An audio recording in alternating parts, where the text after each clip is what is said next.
Electricity line staff association ने Mahavitaran company में line staff श्रमिकों के लंबित मुद्दों को हल करने के लिए आंदोलन शुरू किया।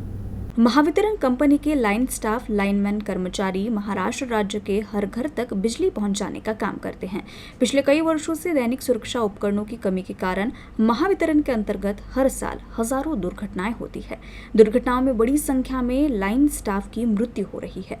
महावितरण कंपनी का ध्यान आकर्षित करने के लिए आंदोलन किया गया। साथ ही 18 फरवरी को प्रत्येक महावितरण बोर्ड कार्यालय के सामने थालीनाद आंदोलन और 24 फरवरी से महावितरण के प्रत्येक क्षेत्रीय कार्यालय के सामने अनिश्चितकालीन धरना आंदोलन शुरू करने की चेतावनी लाइन स्टाफ एसोसिएशन ने दी है।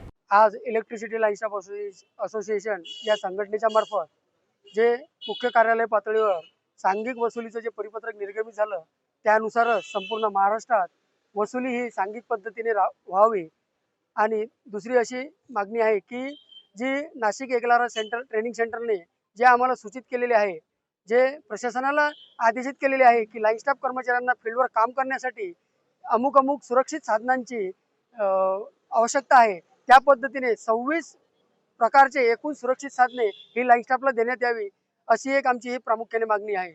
आणि जी मागील जी पगारवाढ झाली आणि त्या पगारवाढीमध्ये जी आमची मुख्यमंत्र्यांनी ऊर्जा मंत्र्यांनी आणि आमचे CMD साहेब यांनी जी एनएमएलई आहे ती येणाऱ्या 90 दिवसामध्ये घेण्यात येईल त्याबद्दल कुठलीही संघटना बोलायला तयार नाही आणि कुठलेही प्रतिनिधी त्यासोबत बोलायला तयार नाही। त्या अनुषंगाने आमची प्रामुख्याने मागणी आहे की जी एनएमएलई आपण 90 दिवसामध्ये घेतो म्हटलं होतं ती एनएमएलई लवकरच घेऊन जे आमचे लाइन स्टाफचे मुद्दे आहेत, प्रलंबित मुद्दे आहेत त्यावर लवकरात लवकर सकारात्मक चर्चा होऊन आम्हाला न्याय द्यावा ही प्रामुख्याने मागणी आहे।